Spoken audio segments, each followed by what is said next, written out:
Paldies, Mārtiņam! Un saulainais brauciens sevi nākamajam dalībniekam. Mārtiņš taču izrunā kuldīgs, man šķiet, būs pareizi atrast. Un nākamais dalībnieks sagriežās. Diemžēl viņš sagriežās, jo saule spīd, bet trasē vēl joprojām mitra. Nākamais dalībnieks mums ir Genādijs Ņikanovs. Viņš ir mērojis tālu ceļu no Daugavpils. Vienīgais dalībnieks no Daugavpils mums šodien. Daugavpilī esot traki, tāpēc, ka nav kur patrenēties. Stāstīja, ka ir ļoti, sarežģīti ar driftu. Bet, saka par nost, cilvēks cenšas.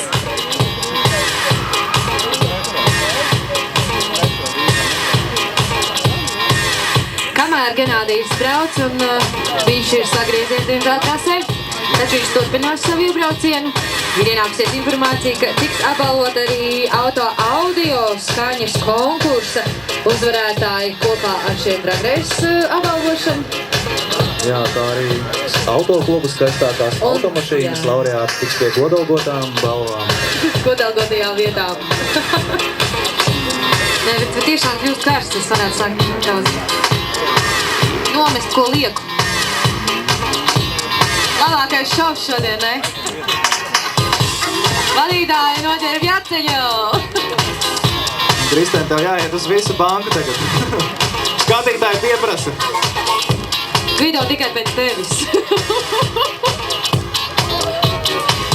Parāda priekšzīmi. Genādijs turpina savu braucienu un atkal sagriežās. Pat nobrauc no trases, no asfaltētā saguma. Aiziet tālāk uz lielo ovalu.